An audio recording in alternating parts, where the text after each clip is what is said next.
Got it. Thanks everybody for coming to discuss, as we say, Senator Sheldon Whitehouse's harrowing account of how right-wing billionaires and business interests have worked to capture the American judiciary all the way up to the Supreme Court. Next slide.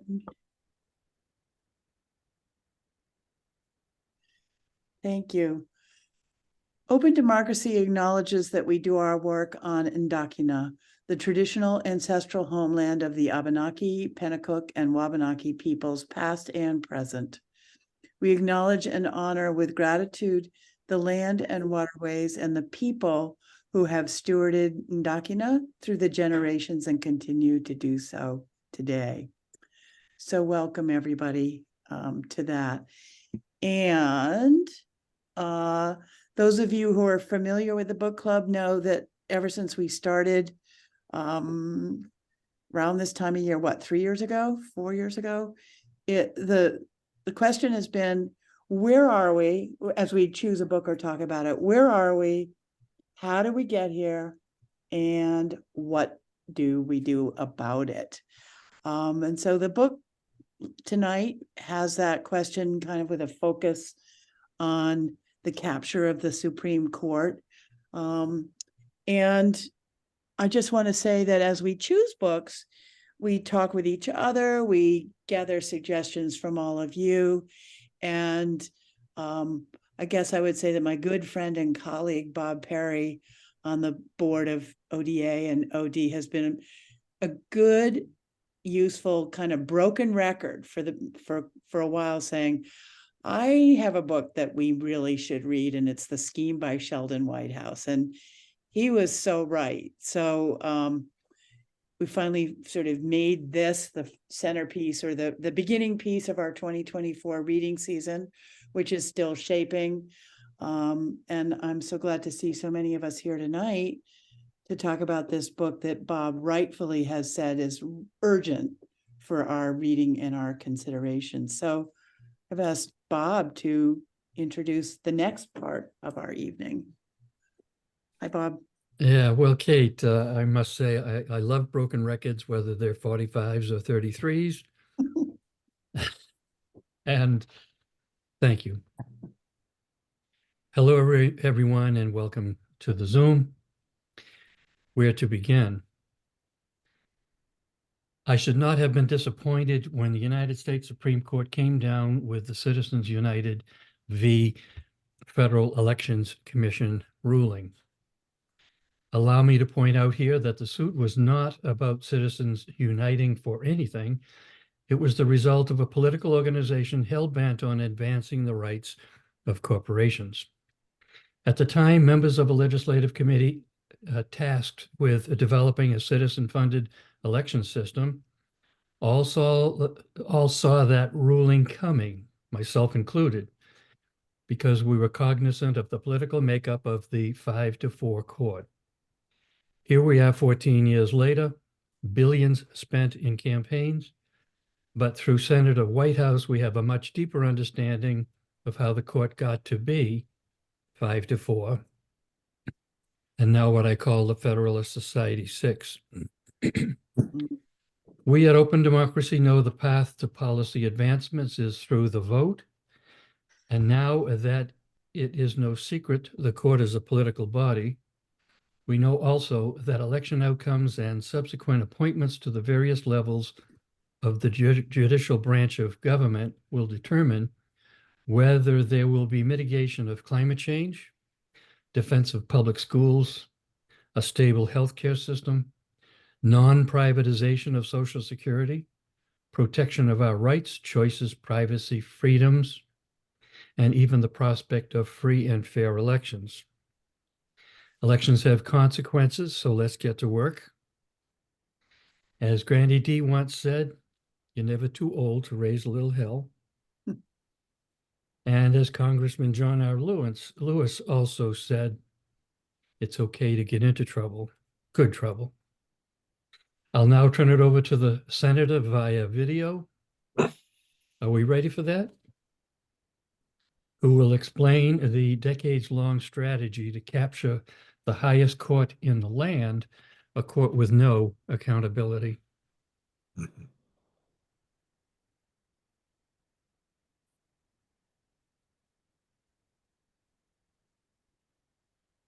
I have read this book, but let me play as if I don't. Please tell us how the Lewis Powell memo became a point of controversy in his Senate confirmation hearing for the Supreme Court. Yeah, interesting, isn't it?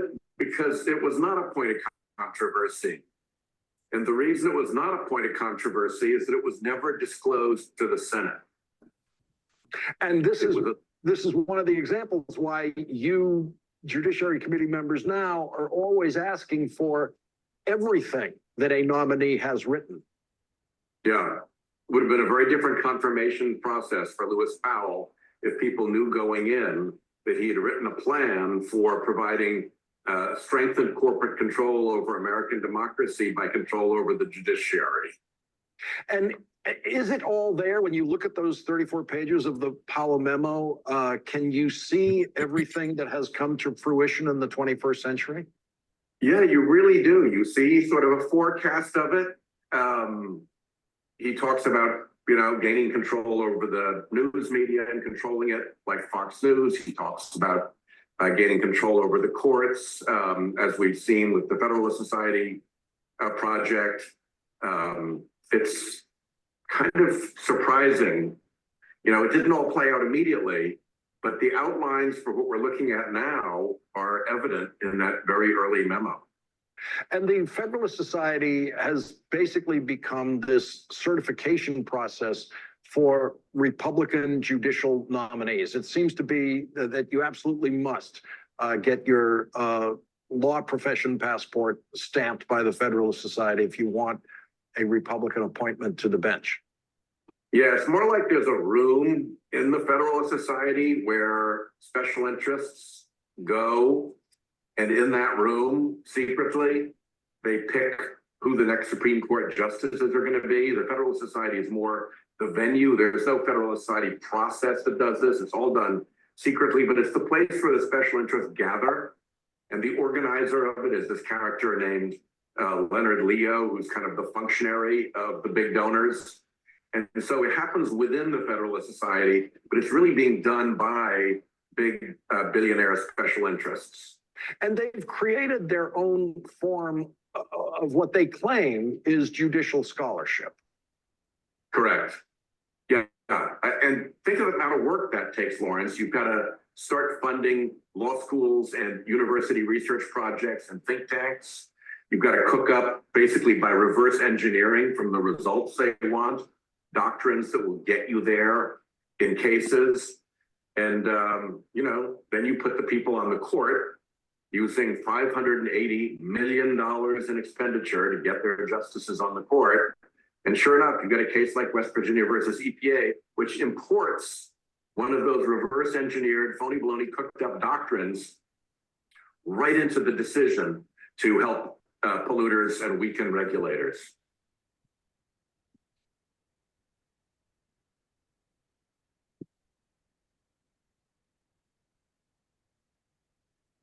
I hope that's shared okay, because it. Ahead of the 2024 presidential election. Oh. Chair, we sort of, at least what I got was Lawrence O'Donnell and Sheldon kind of off to one side of the screen, but it's all right. The audio was, I think, really what mattered. And we can put the link in the chat. And in the resource guide, we've got links to we've got other ways we can watch video of Sheldon Whitehouse talking. So Olivia, do you want to put us into breakout rooms? Bob, do you want to say anything about questions that you think we should focus on in the breakout rooms? We have a couple that we can put in the chat. Well, Yeah, so I thought that I would, for the benefit of those who didn't read the book or couldn't finish the book, I thought I would read a few passages from the book, which I think are important all Great. by themselves. Great, thank you.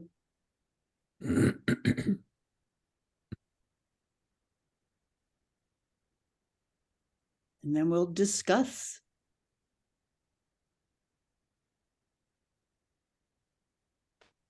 So Bob, go Go ahead. ahead. Oh, I thought we were going to do it in a breakout room. No, Okay. no. Give us the benefit of a passage or two that then we can all break out and talk about. Okay. Okay, thanks. Otherwise, only your breakout room is going to get to hear them. True enough, Kate. Thanks. So I go to page 16 of the book. To put that number in perspective, consider testimony offered before my judiciary subcommittee that the scheme to capture the court had cost at least $400 million, a number later revised or raised by the Center for Media and Democracy to 580 million. Mhm. That's a lot of dollars to capture a court. It's easy to do the math. For simplicity, let's use the $400 million figure from the hearing testimony. If you spend 400 million and get a 100 billion annual payback, you make your court capture investment back 1,000 times in 4 years. And that doesn't count all the other helpful decisions a captured court could provide. Capturing the Supreme Court is a lucrative scheme. Mhm.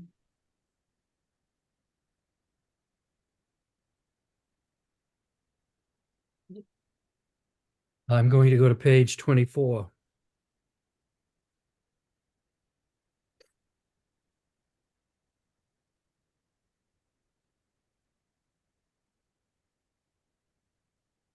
Courts were once sacrosanct. So when the scheme was launched to capture the Supreme Court, this was not something to be done overnight. It would be a work of decades, requiring an infrastructure to groom and deploy justices who would be loyal to the forces that secured their appointment. It would require the weakening of these various constraints on courts. It would take government allies in the White House and Senate to ensure that the chosen candidates were appointed and confirmed. It would take public relations campaigns to propagandize the public and to legitimize fringe legal theories. In short, it would take coordination.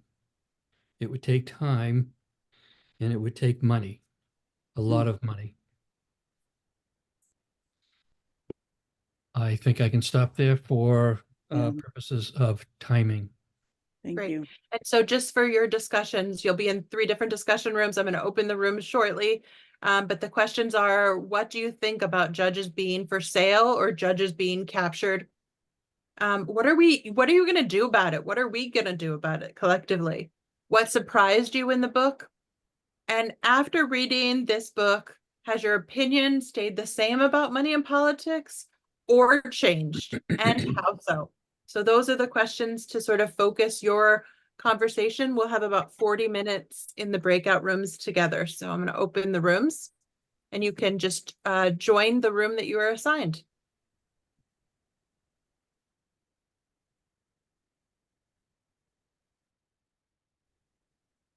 And if anyone needs help joining a room, you just click the join button on your screen.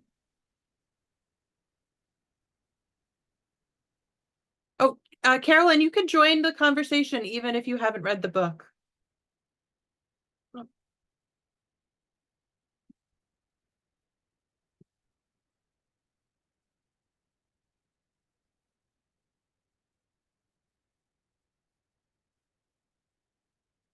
Doreen, did you stop this recording?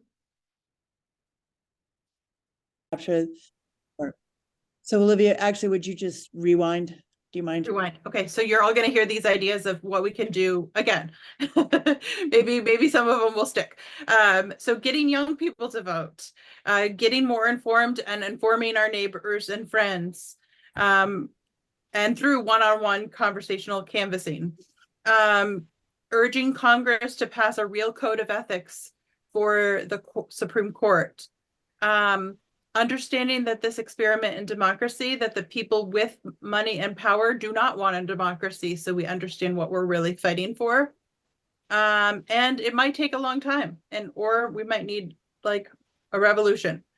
Understanding humanity and respecting civility in each other, overturning Citizens United, and really having the insight that the care and wisdom of our founding fathers had, but that we need to build a more perfect promise of our democracy. So those were the ideas that came out of our group. And I want to just say, I think Willie had another to add.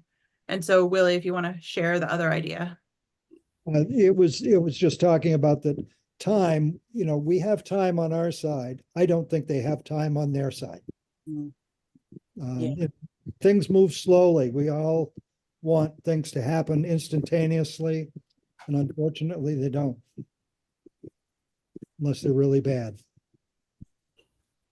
Did other groups have somebody to report back on what actions you think we should take to uncapture the courts? In my breakout room, which consisted of Catherine, Angela, Jennifer, Mary, and Janet. I hope I got you all named here. We overlap with some of the ideas that you just talked about, Olivia. The teaching of civics, so important, not just for students, but for everyone. Mm. We're all better off when we understand how government works.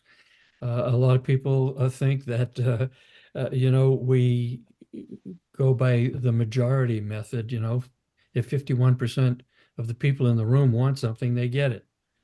That's not exactly the way it works, not by a long shot. So the teaching of civics is very important, the branches of government and the steps needed, all of the checks and balances, and the ways of protecting any of these three branches from overreaching, although with the U.S. Supreme Court now, we're there.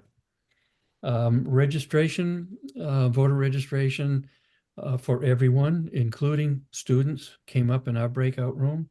Mm. And the teaching of history came up as well, and that was Mary's idea. So these are all very important additions to the list of things that we need to do. And Lois, Corinne, Sue, whoever was in the other breakout room, if you want to share. Corinne, is it your room? Yes, but I don't know that I'd be the one to. Report. Corinne, if you are willing to speak to the New Hampshire Senate, as you did this morning,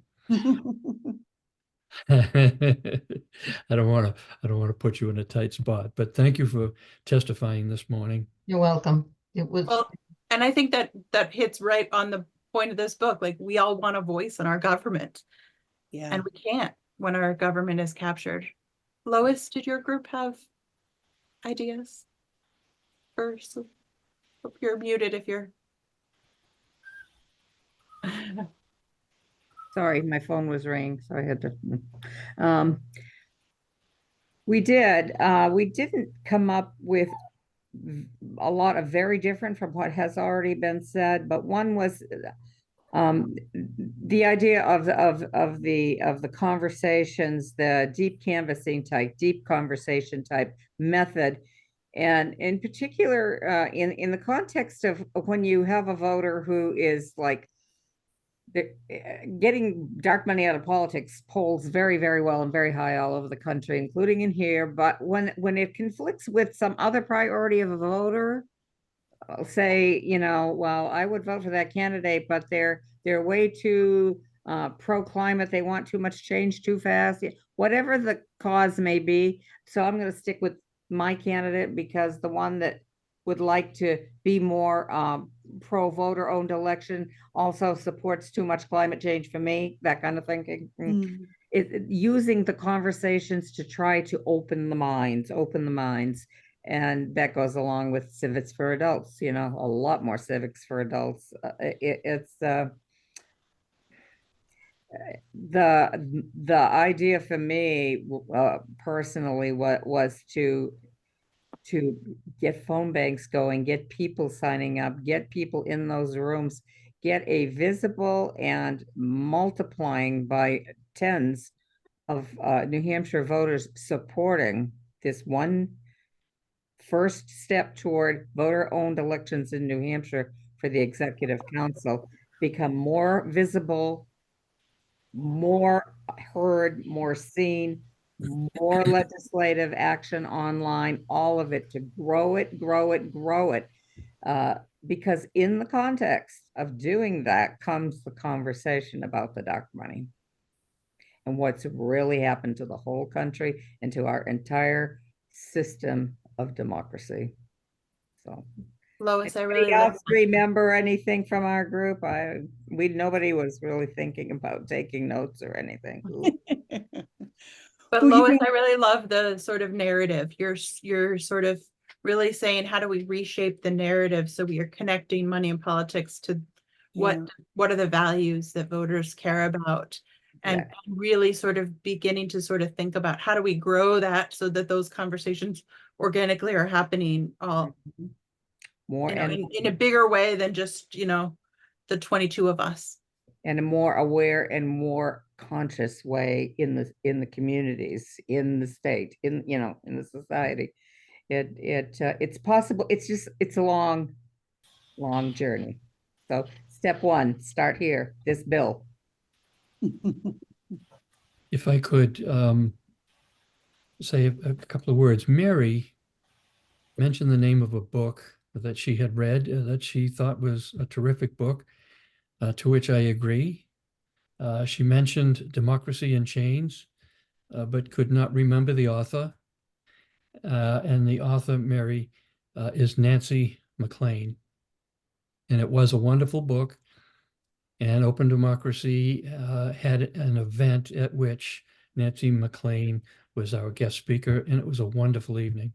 Yes, yes. I think I was at that event. I also was at an event with, forgive me for interrupting, but I was so excited. I read that book twice and I've given it away multiple times because when it tells you how autocratic and aristocratic the United States really was, when it tells you about how they were trying to keep money from public schools, when it tells you how they ended up having prisons so they could have prison labor because they no longer had slaves, how they increased laws in the South so that because they were running out of labor, so that they could put people who couldn't afford fines into prison so they could have cheap labor. I mean, you just kept reading this book and you just were like, why do I not know this history? I mean, it's just amazing. And that's how I found you all. Yeah, we did that. It was one of our book groups books. I couldn't figure out how I got in here. I'm like, how did I get this? But it was Democracy in Chains. Thank you. Thank you. Thank you. I see Ken's And hand is- Doreen posted the link, so if you have future book club ideas, like Bob had, for this book, put them in the form so we collect them all. Ken. Well, I just wanted to add some things that our group talked about, because I think Lois said that we didn't really think about solutions, but we certainly did whine a lot about problems. And but I do think that we made a little bit of headway on solutions. And talking about the court's lack of any ethics standards and how can they get away with it? And I think the answer to how they get away with it is because they have the power, and they can do it. They have the power. They do what they want, and we need to fight back against that power. We need to mobilize the way Martin Luther King and the Civil Rights Movement mobilized against the power of the segregationists in the last century, and that means building a movement, as Lois was talking about, get more and more people involved and being visible, and being visible, like really out there in the streets, the way King was. I mean, we don't certainly want to be just as nonviolent as King's movement was, but media coverage of a lot of folks turning up, and as Lois said, more and more people all the time, I think that the media coverage sends a message, and more people in the state can learn and realize what's going on, and that their interests are not being met by the big money, the people that accept a lot of dark money. So pointing out those things, public education, and being active and persistent. It's easy to be pessimistic, as some people in our group, myself included, have been. But the civil rights movement, think about those folks from after they were freed from slavery in 1863. First of all, the word doesn't go out until Juneteenth of 1865. People aren't even told that they've been declared free. And then 100 years later, they're still not really free. They're being, lynched and segregated and put down and treated as second-class citizens. And, NAACP was founded in 1909, kept coming back and coming back and coming back, losing. And eventually they built a strong enough movement and King's brilliant strategy, and they won. So I think we need to be just as persistent, just as in your face, and with a message, but a message that's really finely honed, not one that talks about anti-fascists and off the pigs or ban policing or anything like that. Something that's going to get people to support the need for a true democracy, a multiracial democracy, as Olivia always talks about. Anyway, so I think we did talk about a fair number of things, how we get from here to there. We don't have any specifics, obviously. Frank's hand. Yep. I want to put a plug in for Nancy's book. We had her to Marblehead twice. Her book came out with a new preface recently that updates the book. And the preface deals a lot with the effort of the far right to have an Article 5 convention. And I think all of you should try to become conversant about that convention. I put my testimony about it into the chat. I wasn't allowed to deliver it, as it turned out, but I think there isn't an issue today that exposes the right as much as what you can find on the Heritage website and the other organizations supporting Article 5. I think they are showing us their belly because they are so openly trying to destroy aid to education, the EPA, every decent thing about our government that serves the people, they are attempting to destroy, and they have come out. So Heritage, the main spokes organ of the Koch network, just came out publicly in a big way for the Article 5 convention. And I think it so exposes how anti-people they are. So I really encourage that. I would also just point out that there's a guy named Prodrosser, I'm not pronouncing it right, who actually works on messaging. So they conduct polls testing messaging, and they can be a resource for what messages reach what people in what way. Well, thanks, Frank. And we had Nancy McLean actually come to the book club and talk to us. I just put the link to Nancy's lecture on YouTube, so it's worth rewatching. It's very good.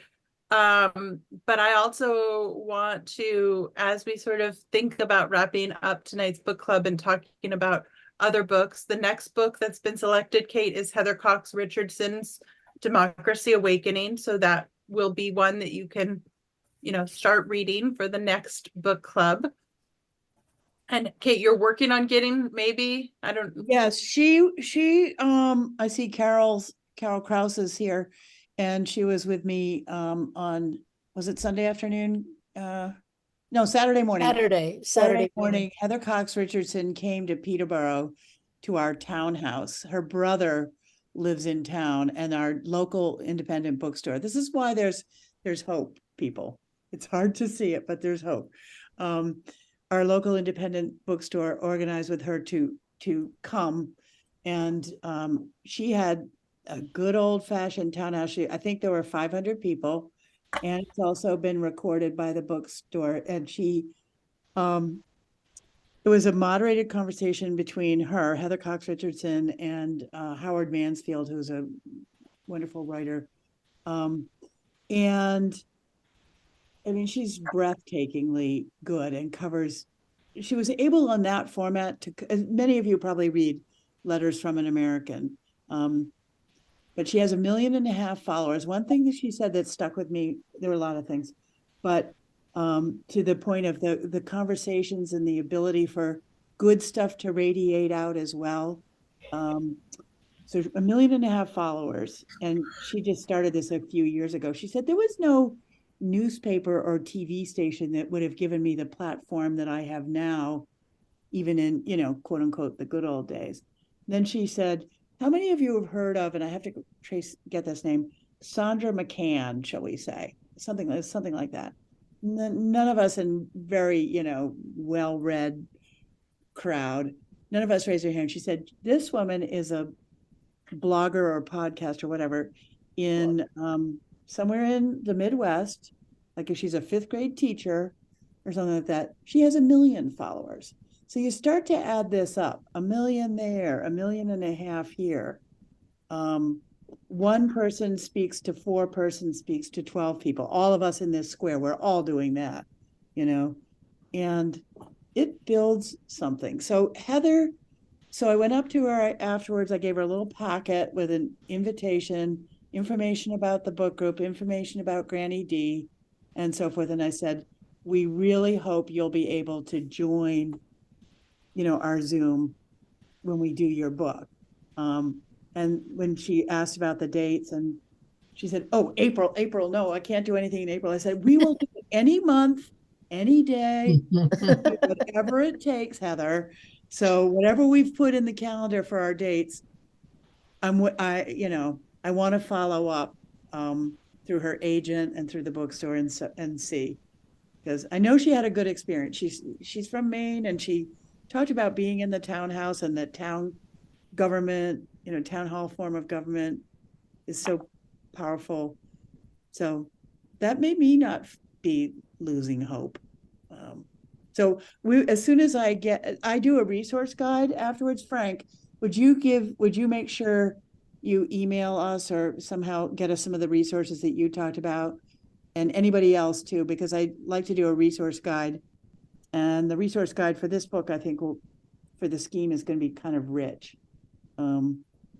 So things to sustain us and guide us and push us until we meet again in the next 3 months.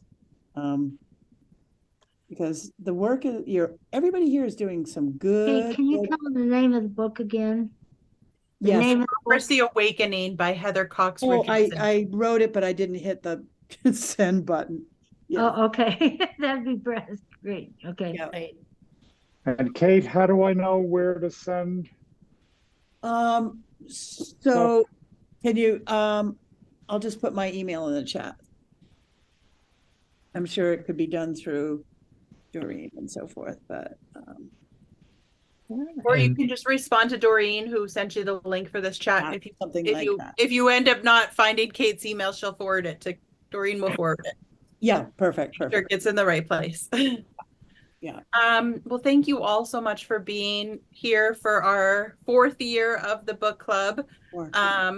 It's really wonderful to be, on our 17th or 18th book together, sharing ideas and really honoring, the what we can do about it piece of the book club, not just reading books with depressing facts, but sort of collectively taking action together. So thank you all for spending the evening tonight.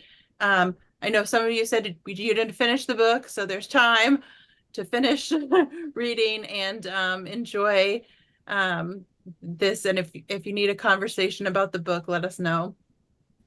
And also listening to it, I found listening to it helped me get through it. So if you have there is an audio service that ties into local bookstores called Libro. And that's what I use. What's it called? Libro. Libro. Okay. So Oh, 10% goes, book in Spanish. Yeah. I would like to thank Bob for recommending that book. yes. Bravo. Thank you all so Yeah. much. Thank you. Thank you. Thank you. Thank Thank you, Ellen.